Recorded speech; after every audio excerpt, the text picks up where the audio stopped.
CM KCR ने कहा, सरदार सर्वई पापन्ना गौड़ तेलंगाना बहुजन के स्वाभिमान और बहादुरी के प्रतीक के रूप में खड़े थे। आर्थिक रूप से पिछड़े वर्गों के लिए राजनीतिक और सामाजिक समानता के लिए पापन्ना के प्रयास इतिहास में बने रहेंगे। सर्वई पापन्ना की जयंती के मौके पर सीएम ने उनके प्रयासों और उनके द्वारा निभाई गई ऐतिहासिक भूमिका को याद किया। यह बहुत बड़ी बात है कि पापन्ना गौड़ ने राज्य की सत्ता में हिस्सेदारी के लिए जाति और धर्म के भेदभाव के बिना समान समाज को लोकतांत्रिक भावना के साथ लड़ाई लड़ी। सीएम केसीआर ने कहा कि तेलंगाना सरकार सार्वभौमिक प्रसिद्धि पाने वाले व्यक्ति की महानता को मानने के लिए हर साल आधिकारिक तौर पर उनकी जयंती और पुण्यतिथि कार्यक्रम आयोजित कर रही है। तेलंगाना स्वशासन के तहत आदिवासी समुदायों को राजनीतिक सत्ता में हिस्सेदारी मिली और राज्य में हजारों दलितों और बहुजन बच्चों को नेता के रूप में प्रशिक्षित करके पापन्ना गौड़ की महत्वाकांक्षाओं को साकार किया जा रहा है। केटीआर, जो बीआरएस के कार्यकारी अध्यक्ष के रूप में राजनीति में व्यस्त हैं, एक मंत्री के रूप में और विभिन्न विभागों के मामलों की देखभाल कर रहे हैं। उन्होंने आज अपने ही निर्वाचन क्षेत्र में कुछ मौज मस्ती की। तेलंगाना पर्यटन के दौरान सिरिसिला के मिडबेनरू में बोट्स क्लब बनाया गया है। इसका उद्घाटन मंत्री केटीआर ने पर्यटन मंत्री श्रीनिवास गौड़ के साथ किया।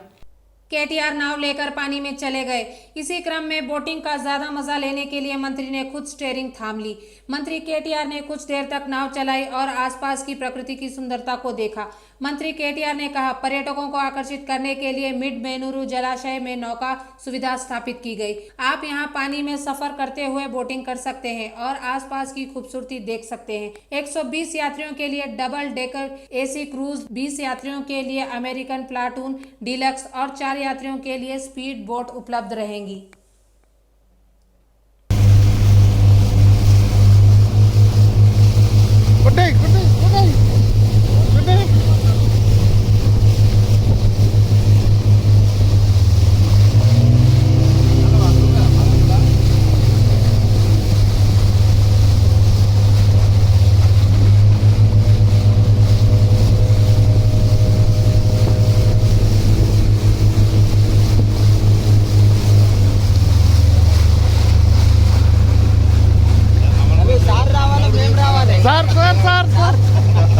सचिवालय परिसर में बनाए गए प्रार्थना स्थल उद्घाटन के लिए तैयार हो रहे हैं। इसकी शुरुआत इसी महीने की 25 तारीख को मुख्यमंत्री केसीआर करेंगे। उसी के अनुरूप कार्य पूरे किए जा रहे हैं। R&B engineer in chief Ganpati Reddy ने कार्यों का निरीक्षण किया। शेष कार्यों को पूरा करने के लिए अभियंताओं व ठेकेदारों को निर्देश जारी किए गए हैं। हैदराबाद से खम्मम जा रहे केंद्रीय मंत्री किशन रेड्डी ने नकीरेकल में सरदार पपन्ना के चित्रपट पर पुष्प अर्पण कर श्रद्धांजलि दी। इस अवसर पर राज्य भाजपा प्रमुख किशन रेड्डी ने आलोचना की। दलित बंधु योजना तेलंगाना में बीआरएस बंधु बन गई है। बीआरएस नेताओं पर माफिया की तरह लूटपाट करने का आरोप है। बीआरएस विधायकों पर दलित बंधु में कमीशन लेने का आरोप है। केसीआर के परिवार के सदस्यों ने दावा किया है कि वे बैयाराम में स्टील फैक्ट्री का निर्माण करेंगे और पूछा, तो अब तक फैक्ट्री क्यों नहीं बनाई गई है। उन्होंने कहा कि केसीआर के कार्य तेलंगाना समाज के लिए नहीं, केवल अपने परिवार के लिए हुआ है। किशन रेड्डी ने पुलिस अधिकारियों को अपनी इच्छाओं के अनुरूप काम करने के लिए केसीआर परिवार की आलोचना की है। तेलंगाना के राज्यपाल तमिलिसाई सौंदरराजन ने आरटीसी कर्मचारियों को सरकारी सेवाओं में एकीकृत करने के लिए विधानसभा और विधान परिषद द्वारा पारित विधेयक सहित 12 विधेयकों को न्यायपालिका के विचार के लिए भेजा है। पिछले दिनों राज्यपाल ने 4 विधेयकों को खारिज कर दिया था और उनके संबंध में कुछ सिफारिशें की थी।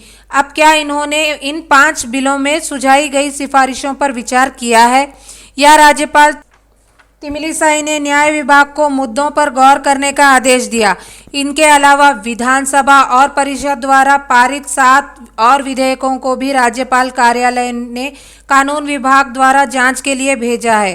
राज्यपाल कार्यालय में एक बयान में कहा कि विधायी सचिव से न्यायपालिका को बिल भेजना सामान्य प्रक्रिया का हिस्सा है। यह स्पष्ट किया गया है कि कुछ मीडिया दुष्प्रचार कर रहे हैं। आरटीसी बिल रोक दिया गया है और इसे राष्ट्रपति की मंजूरी के लिए भेजा जा रहा है, जो पूरी तरह से गलत है। कुछ लोग स्वार्थी उद्देश्यों के लिए आधारहीन जानकारी फैला रहे हैं और लोगों को, विशेषकर आरटीसी कर्मचारियों को, उन पर विश्वास नहीं करना चाहिए। मंत्री वेमुला प्रशांत रेड्डी ने दिलचस्प टिप्पणी की है। किसानों को दिए गए कर्ज को माफ करने के लिए हैदराबाद में खाली जमीन की बिक्री से प्राप्त आय से किसानों का कर्ज माफ किया जा रहा है। जमीन बिक्री पर विपक्ष लोगों को गुमराह कर रहा है। वेमुला प्रशांत रेड्डी ने दिलचस्प टिप्पणी की है कि किसानों को दिए गए कर्ज माफ करने के लिए हम हैदराबाद में खाली पड़ी जमीनें बेच रहे हैं और उससे मिलने वाली रकम से किसानों का कर्ज माफ कर रहे हैं। उन्होंने निजामाबाद जिले के बालकोंडा निर्वाचन क्षेत्र में कई विकास कार्यों की आधारशिला रखी। उन्होंने विपक्षी दलों पर इन जमीनों की बिक्री पर राजनीति करने का आरोप लगाया। उन्होंने निष्कर्ष निकाला है कि चाहे कितनी भी चालें चली जाएं, कर्ज दलित बंधु और बीसी बंधु को योग्य लोगों को तत्काल डबल बेडरूम मकान उपलब्ध कराने की मांग को लेकर भाजपा नेताओं ने धरना दिया। सिकंदराबाद तहसीलदार कार्यालय के सामने उन्होंने नारेबाजी की। नगर सेविका दीपिका ने कहा कि सनत नगर विधानसभा क्षेत्र में बने 2 बड़े बेडरूम वाले मकानों के आवंटन में देरी करते हुए सरकार का अड़ियल रवैया दिखाना गलत है।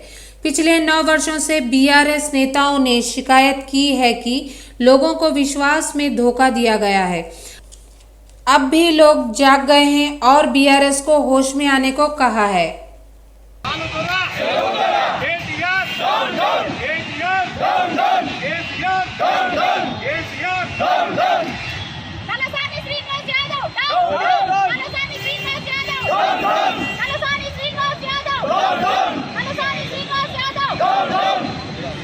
भारतीय जनता पार्टी।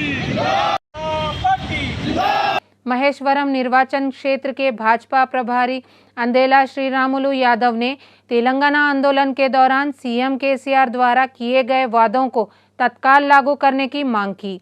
भाजपा नेताओं ने आरकेपुरम और बालापुर मंडल के एमएमआरओ कार्यालय के सामने धरना दिया। श्रीरामुलु यादव इस बात से नाराज थे कि हालांकि बीआरएस सरकार 9 साल तक सत्ता में आई, लेकिन वे लाभार्थियों को डबल बेडरूम, पेंशन और बेरोजगारी लाभ नहीं दे रहे हैं। पार्टी बदलने वाले मंत्री सबिता इंद्रा रेड्डी ने गुस्सा जताया है कि इस हत्या राजनीतिकरण के महेश्वरम निर्वाचन क्षेत्र को राजनीति के लिए बाधा बना दिया है। वे इस बात से नाराज थे कि वे विकास के नाम पर निर्वाचन क्षेत्र में धन नहीं ला सके। यह अपमानजनक है कि मंत्री ने अब तक कोई प्रतिक्रिया नहीं दी है। जब यूट्यूबर भावजीर को जलपल्ली नगरपालिका में एमआईएम नगरपालिका अध्यक्ष और कुछ बीआरएस गुंडों द्वारा मार दिया गया था, यह दुर्भाग्यपूर्ण है कि शिक्षा मंत्री ने मीरपेट की एक एसटी महिला की पुलिस द्वारा अंधाधुंध पिटाई पर कोई प्रतिक्रिया नहीं दी। బాలాపూర్ మండలం ఎన్ని ఇల్లు కట్టారు మరి డబుల్ మీ దగ్గర ఏమో సార్ రెవెన్యూ ఎంత ఇచ్చారు? ఏమన్నా ల్యాండ్ ఉందా? ల్యాండ్ ఇచ్చింది అయితే ఉంటుందా మీ దగ్గర? అదే ఎన్ని ఎకరాలు ఇచ్చారు? ఎన్ని ఎకరాలు ఇచ్చారు? ఇప్పుడు మీకు ఎంతసేపు आउटसोर्सिंग कर्मचारियों को स्थायी करने के लिए सफाई कर्मचारी हड़ताल पर चले गए। कर्मचारी संघ के तत्वाधान में एलबी नगर स्थित जीएचएमसी मुख्यालय के सामने विरोध प्रदर्शन किया गया। उन्होंने दुख जताया कि उनकी मेहनत का फल नहीं मिल रहा है। एसएफए अध्यक्ष श्रीरामुलु ने गुस्सा व्यक्त किया कि केसीआर सीएम बनने के बाद आंदोलन के दौरान लड़ने के लिए नगरपालिका कार्यकर्ताओं को भूल गए। तेलंगाना के गठन के बाद सबसे पहले आउटसोर्सिंग पर स्थायी करने के लिए कर्मचारियों पर हस्ताक्षर किए गए तो वे नाराज हो गए। उन्होंने कहा कि वेतन नहीं बढ़ाया जा रहा है, वेतन पर्याप्त नहीं है, इसलिए हम हड़ताल पर गए। श्रीरामुलु ने कहा है कि कोरोना के दौरान भी उन्हें अपनी जान जोखिम में डालकर अपना काम किया।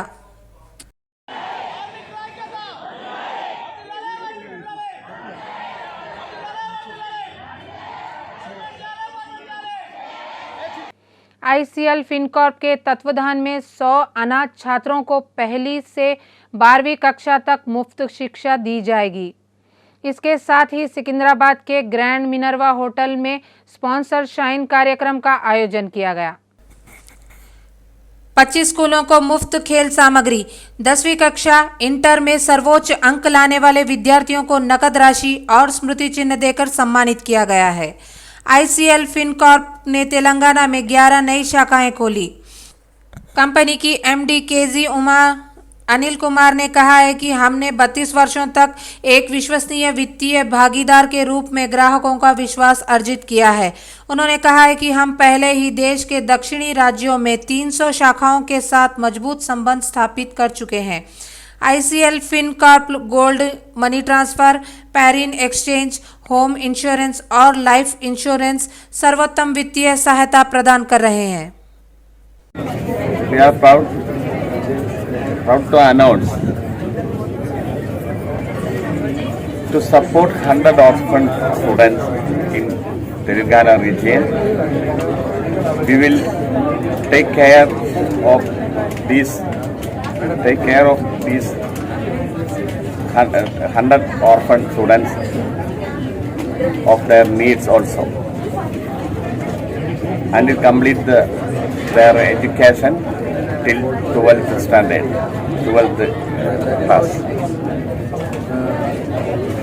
And also we are proud to announce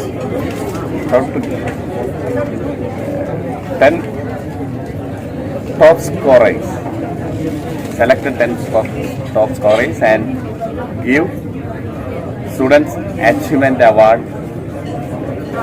to their students. Shravan मास का पहला शुक्रवार होने के कारण राज्य में मंदिरों में भक्तों की भीड़ लगी हुई है। सुबह से ही मंदिरों में श्रद्धालुओं का तांता लगा हुआ है।